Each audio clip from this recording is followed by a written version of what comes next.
Hello guys, आज की इस वीडियो में जानेंगे कि अमीर लोग अपने बच्चों को ऐसा कौन सा सीक्रेट बताते हैं जिससे वो और भी ज्यादा अमीर बनते जाते हैं और वहीं मिडिल क्लास लोग अपनी सैलरी तक ही सीमित रह जाते हैं। तो अगर आप भी अमीर बनना चाहते हैं तो आज की इस वीडियो में मैं आपको rich dad poor dad book की समरी के 6 बेस्ट लेसन बताऊंगा, जिसको लिखा है रॉबर्ट कियोसाकी ने। और फाइनेंस को आसान भाषा में समझाने के लिए इस बुक की समरी को दुनिया की सबसे बेस्ट बुक की समरी माना गया है। समरी में अमीर लोगों के बहुत से सीक्रेट्स बताए गए हैं जिन्हें जानकर आप भी अमीर बनने की कोशिश करोगे। रॉबर्ट कियोसाकी ने अपने 2 डैड से जो सीखा था वही इस बुक में बताया है। उनके 2 डैड थे, पहले जो उनके असली डैड थे और वो प्रोफेसर थे लेकिन फिर भी गरीब थे, और दूसरे उनके दोस्त माइक के डैड जो स्कूल ड्रॉप आउट थे लेकिन फिर भी अमीर थे। रॉबर्ट कियोसाकी ने अपने दोस्त माइक के डैड को अपना डैड मान लिया था और उनसे अमीर बनने के काफी गुण सीखे थे क्योंकि वो खुद रिच थे। तो पहला लेसन है the rich don't work for money, जिसका मतलब है अमीर लोग पैसे के लिए काम नहीं करते। तो जब ऑथर 9 साल के थे तो उन्होंने अपने दोस्त माइक के डैड, जिन्हें वो अपना खुद का डैड मान चुके थे, उनसे पूछा कि रिच कैसे बना जाता है। तो रिच डैड ने उन्हें कुछ बताने के बदले में अपने स्टोर पर काम पर लगा दिया और उन्हें हर हफ्ते के 20 रुपए देते थे। कुछ ही हफ्तों में रॉबर्ट काम छोड़कर जाने लगे क्योंकि उन्हें इतनी ज्यादा मेहनत करनी पड़ रही थी, वो भी इतने कम पैसों के लिए। तभी रिच डैड ने उन्हें पहला लेसन दिया कि अमीर लोग पैसों के लिए काम नहीं करते। वो चाहते थे कि रॉबर्ट जॉब की असलियत जान ले और अपना खुद का एक इनकम सोर्स ढूंढे, क्योंकि ज्यादातर जॉब्स ऐसी ही होती हैं कि 9 से 5 काम करो और थोड़ी सी सैलरी ले लो। इससे रॉबर्ट को पहला इंप्रेशन मिला। उसे पता चला कि जॉब में कितना काम करना पड़ता है और कितनी कम सैलरी दी जाती है। और फिर रॉबर्ट के दिमाग में बिजनेस का आइडिया आया। उसे याद आया कि स्टोर की सफाई करते हुए स्टोर में माइक की कुछ पुरानी कॉमिक्स की किताबें पड़ी हुई थी। उसने माइक के साथ मिलकर उन बुक को रेंट पर देने का प्लान बनाया। इस काम को मैनेज करने के लिए माइक की बहन को जॉब पर रख लिया गया। उनका बिजनेस अच्छा चल निकला। इस तरह रॉबर्ट ने कुल 9 साल की उम्र में अपनी पहली कंपनी स्टार्ट कर ली। इस तरह उसे पैसे भी मिल रहे थे और ज्यादा काम भी नहीं करना पड़ रहा था और अब उसे पैसे के लिए जॉब करने की जरूरत नहीं पड़ रही थी। इस तरह बुक समरी का दूसरा लेसन है व्हाई टीच फाइनेंशियल लिटरेसी, लोगों को पैसे की शिक्षा क्यों दी जानी चाहिए। दोस्तों, हमें कभी भी स्कूल या कॉलेज में फाइनेंशियल नॉलेज नहीं दी जाती। हमें सिर्फ रट्टा मारना सिखाया जाता है और हमें सिर्फ अच्छे नंबर लाने के लिए बोला जाता है ताकि हमें एक अच्छी नौकरी मिल सके, लेकिन नौकरी से हम अमीर नहीं बन सकते। बहुत सारे लोग डॉक्टर और इंजीनियर बनना चाहते हैं लेकिन वो 2 लाख रुपए महीना कमाने के बावजूद भी अमीर नहीं बन पाते हैं। फिर भी वो अपर मिडिल क्लास बोले जाते हैं। ऊपर से सारा समय नौकरी के लिए ही देना पड़ता है, जबकि अमीर लोग काफी फ्री होते हैं, कभी भी बैग उठाकर विदेश यात्रा के लिए निकल जाते हैं। इस रैट रेस से बाहर आने के लिए रॉबर्ट कियोसाकी ने जो इस चैप्टर में 2 मेन पॉइंट्स बताए हैं वो है एसेट्स और लायबिलिटीज। जिन्हें एसेट्स और लायबिलिटीज की समझ आ जाती है वो एक दिन अमीर बन ही जाते हैं। और अगर आप इसे समझ गए तो आप भी बड़े से बड़े MBA करने वालों से आगे निकल जाएंगे। तो आइए आसान भाषा में समझते हैं कि आखिर एसेट्स और लायबिलिटीज होता क्या है। एसेट्स, जो भी चीज आपकी जेब में पैसा लाकर डालती है वो होती है एसेट, और लायबिलिटी, जो भी चीज आपकी जेब से पैसा निकालती है वो होती है लायबिलिटी।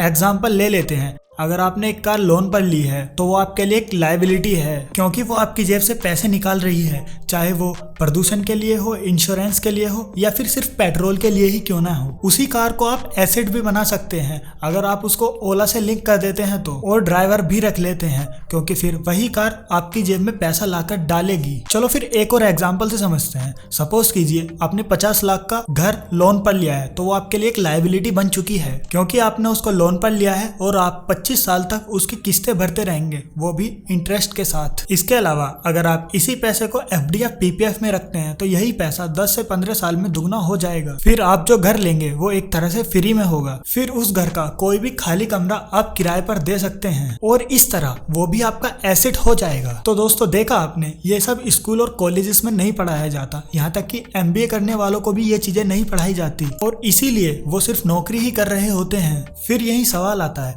कि आपको पता है कि एसेट कितने तरह के बताए गए हैं। तो पहला है स्टॉक, इसमें शेयर्स और म्यूचुअल फंड्स आते हैं, और दूसरा है बॉन्ड्स, ये आप लोग बैंक से ले सकते हैं, जैसे गोल्ड पर बॉन्ड्स मिल जाते हैं। तीसरा है रियल एस्टेट, जिसमें आप जमीन, प्लॉट या अपना घर किराए पर दे सकते हैं। चौथा है नोट्स, जैसे किसान विकास लेटर या फिर पोस्ट ऑफिस की योजनाएं। और पांचवा है बिजनेस, जो आपके बिना भी चल सके, जैसे वेबसाइट्स, ब्लॉग्स और ई-कॉमर्स का बिजनेस। तो अब से आप एसेट्स जमा कीजिए, लायबिलिटीज नहीं। बहुत सारे लोग अपनी पहली ही सैलरी से कार या बाइक लेने के लिए भागते हैं। ये अमीर बनने के लक्षण बिल्कुल भी नहीं है। बनावटी अमीर तो आपको अपने आसपास बहुत सारे नजर आ जाएंगे। उनके बड़े बड़े घर होंगे, लेकिन उसके बाद भी वो लोन की किस्त भर रहे होंगे और उनका बैंक बैलेंस कुछ भी नहीं होगा। इसी तरह इस बुक का तीसरा लेसन है माइंड योर ओन बिजनेस, जिसका मतलब है आप अपना खुद बिजनेस लगाएं। अगर आपको जल्दी अमीर बनना है तो आप अपना बिजनेस लगाएं। जॉब करके आप बहुत जल्दी अमीर नहीं बन सकते। एग्जाम्पल 1, एक व्यक्ति ने 32 तरह की चाय का अपना बिजनेस स्टार्ट किया और हर सिटी में अपनी ब्रांच खोल ली। उसके कैफेटेरिया में लोग काम करते हैं और उसे कुछ खास काम करने की जरूरत नहीं पड़ती और उसकी इनकम करोड़ों में है। क्या एक डॉक्टर या इंजीनियर इतनी कम मेहनत के बावजूद इतना ज्यादा पैसा कमा सकता है? चलो एक और एग्जाम्पल से समझते हैं। बर्गर किंग, जो सिर्फ बर्गर बेचता है जिसे कोई भी बना सकता है। दोस्तों, इससे पता चलता है कि हमें बहुत बड़े बिजनेस ही करने की जरूरत नहीं है, जैसे स्टील, मेडिसिन और टेक्सटाइल, जिनके लिए बहुत ज्यादा दिमाग और बहुत ज्यादा इनिशियल इन्वेस्टमेंट करने की जरूरत है। दोस्तों, आप छोटा प्रोडक्ट बनाकर भी बेच सकते हैं जो आसान हो। आप वो चुने जिसमें आपका इंटरेस्ट हो। और इसी तरह बुक का चौथा लेसन है the history of taxes and the power of corporations. क्या आपको पता है कि अमीरों के पास टैक्स बचाने का सीक्रेट्स होता है?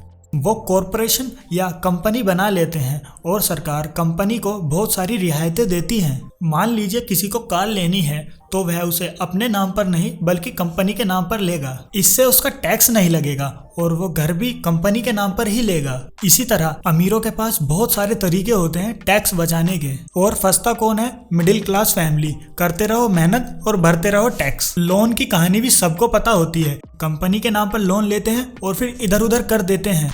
फर्जी कंपनी भी बना लेते हैं और जब लोन भरने की बारी आती है तो कंपनी को बैंकरप्ट कर देते हैं, क्योंकि यही कानून के लुटेरे हैं। अगर कंपनी बैंकरप्ट हो जाती है तो इसमें आपकी कोई भी गलती नहीं मानी जाती। लेकिन अगर मिडिल क्लास का कोई भी आदमी लोन लेता है तो उसे एक एक पाई चुकानी पड़ती है और अगर नहीं चुकाएंगे तो सजा दी जाती है। इसी तरह बुक का पांचवा लेसन है द रिच इन्वेंट मनी, जिसका मतलब है अमीर लोग पैसे का आविष्कार करते हैं। इस चैप्टर में रॉबर्ट कियोसाकी ने अमीरों का सीक्रेट बताया है कि कैसे अमीर लोग पैसे का आविष्कार करते रहते हैं, जिसका सीधा सा मतलब है पैसे से पैसा बनाते रहते हैं। तो चलिए आपको इसको एक एग्जाम्पल की मदद से समझाते हैं। एक बहुत पुरानी सी बिल्डिंग थी जिसे उसका मालिक बेचना चाहता था, लेकिन बिक नहीं रही थी क्योंकि उसके आसपास बहुत सारा कचरा था और बिल्डिंग का प्लास्टर भी उतर रहा था।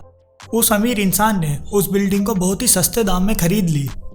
उसके बाद उसका रिनोवेशन किया, वहां के आसपास का कचरा साफ करवाया, वहां गार्डन बनवाकर पेड़ पौधे लगवाए और फिर उसी बिल्डिंग को 5 गुने अच्छे दाम में बेच भी दिया। चलो इसी बात को एक और एग्जाम्पल की मदद से समझते हैं। एक फिल्म स्टार जब अमीर बन गया तो और अमीर बनना चाहा, लेकिन उसे बिजनेस करना नहीं आता था, इसलिए उसने कंसल्टेंसी के कुछ लोगों को हायर किया और पूरे देश की कई सारी सिटीज में जिम स्टार्ट करवा दिया, जिससे वह और भी ज्यादा अमीर होता चला गया। तो दोस्तों, देखा आपने कैसे एक अमीर व्यक्ति और भी ज्यादा अमीर बनता जाता है, जबकि एक मिडिल क्लास आदमी पूरी जिंदगी नौकरी ही करता रहता है। और इसी तरह इस बुक का छठा लेसन और सबसे ज्यादा इंपॉर्टेंट लेसन है work to learn, don't work for money, जिसका सीधा सा मतलब है सीखने के लिए काम करें, पैसे के लिए नहीं। रॉबर्ट कियोसाकी कहते हैं अगर आपको बिजनेस करना है तो पहले किसी उसी तरह के बिजनेस में जाकर जॉब करें और वहां से पैसे की उम्मीद ना रखें, बल्कि पैसे कमाने की जगह ये सीखें कि हर चीज कैसे काम करती है और कैसे की जाती है। बिजनेस चलाने के लिए आपको 3 चीजें जरूर आनी चाहिए, जिसमें पहला है द कैश फ्लो मैनेजमेंट। इसमें पैसे का हिसाब किताब होता है, जैसे इन्वेस्टमेंट कहाँ से लाएं और सैलरी कैसे देते हैं। दूसरा है मैनेजमेंट ऑफ सिस्टम। इसमें अलग अलग डिपार्टमेंट को मैनेज करना होता है और सीखना होता है, जैसे कि प्रोडक्शन, फाइनेंस और मार्केटिंग।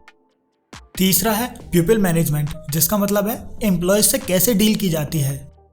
जैसे हर कंपनी ओनर हर स्टाफ से डायरेक्टली बात नहीं करता, इसके लिए हर लेवल पर एम्प्लॉयज होते हैं, जैसे डायरेक्टर, प्रोजेक्ट मैनेजर और सुपरवाइजर।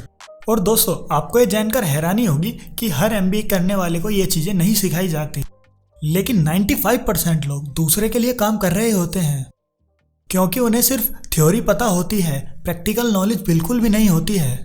इसलिए ऑथर कहते हैं इन सब की प्रैक्टिकल नॉलेज लेने के लिए आपको कहीं पर काम करने की जरूरत है। इससे आपकी प्रैक्टिकल समझ बढ़ेगी। तो दोस्तों ये थी rich dad poor dad book summary के 6 बेस्ट लेसन्स। दोस्तों अगर आपको वीडियो अच्छी लगी हो तो आपको पता है ना क्या करना है, वीडियो को लाइक करके चैनल को सब्सक्राइब कर दे और हाँ बेल आइकन को भी प्रेस कर लें।